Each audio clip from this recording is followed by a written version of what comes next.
Hey guys, welcome to my next video. I figured I'd shoot a little video. I just came back from the Chicagoland coin op show up in Chicago, Illinois, the biggest coin op show in the world, and I wanted to show you some of the stuff I picked up for you guys that follow my videos. I'm outside at my house. I sort of unloaded the stuff in my van, and I still have stuff on the trailer. So we're gonna walk up here and take a look at some of the stuff I got for you guys that care about it. If you don't, well, don't worry about it. You could just go ahead and sign off the video right now. But for you guys that like the coin op stuff, I figured I'd show you. I picked up this two-player 1962 All-Star Goalie Chicago Coins hockey mannequin game. And you actually can play one or two players. And it's sort of a big game, as you can see. Really fun game to play. You can actually play against the machine. The back glass is got some issues with it, but all the hockey players and stuff are there. You can see where it's flaking in between the hockey players and stuff like that. I guess you could use the back glass, but I'm going to have him make one up. Hopefully my buddy will do it for me. He makes back glasses, so I know there's other people out there that need this back glass, so we'll see what we can do. But the cabinet's pretty solid, and you know, it hasn't been working in a while, but it's a nice project. All right, coming over here, we have two helicopter games. These are the 69 Whirlybird, Midway Whirlybirds. This one's complete right here. It's got the helicopter and it's got the scenery and everything. The cabinet's good, but it needs to be repainted. It's got the original graphics.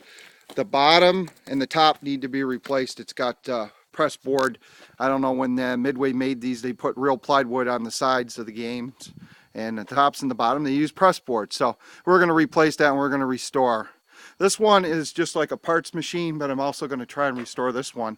It's missing the helicopter, it's missing the front control panel, but I'm going to try and restore that.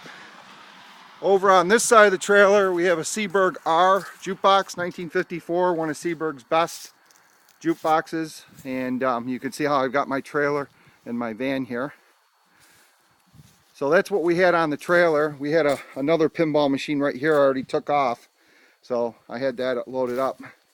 In the van still we have the Seeburg 222 channel 1 channel 2. It's a really nice example with really nice chrome.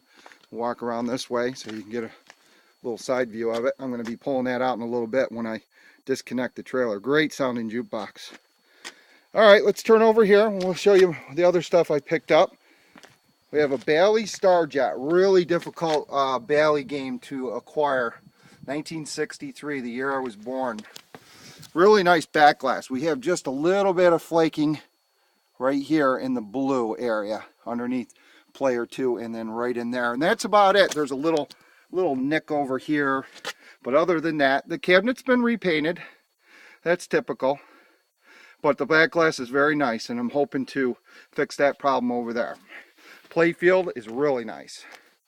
Some of the bumper caps came off, but it's really nice. There's really no wear on it. It's in nice shape. You can see the graphics underneath the paint here, so I'm going to try and strip it. It's got a nice coin door. Alright, let's move over here. I bought two 200 select wall boxes for my diner booths. I'm going to be hooking those up with a program that runs through a computer, and you hide the speakers in your computer. So these will be working wall boxes. You'll put a quarter in and make your selection, and you'll hear music start playing. So those are really cool. These are in nice shape. The chrome's nice on them, and they're really nice. Over here is it's called Kissometer, but it's actually made by Exhibit Supply, and it's actually not the name of the game. I was told the name of the game by Jeff Moorhead, but I can't remember. But basically there's a handle on here. You squeeze it and then the thermometer goes up, and it tells you if you're a thriller or hot stuff or sensational. And it's about 6.5, 7 feet tall. You can see it's got like an Art Deco style cabinet, and it's missing the coin door. It's got a little shelf, and there's the bottom portion of the cabinet that goes on it that makes the game very tall. So, all right, next we have up here is a World Champ. This is a wood rail machine I picked up in Erie, Pennsylvania from my buddy Joe. And as you can see, the back glass is pretty good. There's a few issues with it, like up here on the W. There's some missing paint and it's flaking a little bit right there. But for the most part, it's a pretty nice back glass. Again, in the M here, you can see a little bit of the flaking, but overall, it's pretty nice. It's got a nice original cabinet, as you can see. And it's got a nice play field. There's a little bit of wear. I know the machine's upside down, but there's some wear right by the flippers here and then on the insert. And then a little bit in the center here, right here. But for the most part, you know, the boxing scene is really nice, and so is the tray and all that, as you can see. There you go. It's really nice. It's got original scorecard. All right. Okay, and on to the last piece. We have a very rare machine here indeed. This is the second flipper game that Gottlieb made. It's called Miss QT. It was the game right after Humpty Dumpty. And they only made 2 or 3 of this. This is a sample production game they put out on location, and for whatever reason, they decided not to make the game. So they moved on to Lady Robin Hood. So only 2 or 3 of these survived. So for you Gottlieb wood rail fans, this is the game. You know, if you're a collector of rare games, this is the game. The back glass is pretty bad on it. I've got some better pictures before I bought it, and I have a gentleman that has the other game. So we're actually going to try and make a back glass for this game. So we restore it, but it's all original. The cabinet's original, and it's got original coin door, and it's pretty clean inside.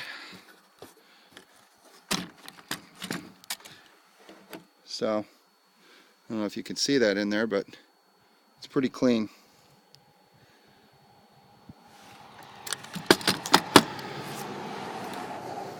So there it is, Miss QT, the game after Humpty Dumpty. And it's pretty rare, very rare game actually, not pretty rare, real rare. When they only made 2 that have been found so far, you know it's rare. It's got 6 flippers on the play field. And there's virtually no wear on the play field. It needs a good cleaning, but there's some ball track coming up there, and some of the bumper caps have fallen down. But it's a pool themed. You can see the pool balls right in here. And Miss QT was a pool themed pinball machine. So there you go. So I'm back from Chicago, and you can see my trailer's still hooked up. I've got all my moving stuff out here and all my stuff in my garage over here. So I'm getting ready to rearrange some stuff. So for you guys that like the coin op stuff and you wanted to see what Chicagoland's about and what I actually brought back and how I did it, well, here's your opportunity to view that video. So, well, I hope you liked it, and make sure you come over to my website, coinopnewyork.com, coinopny.com, for more vintage videos. And thanks for watching. I appreciate it. You guys have a good day.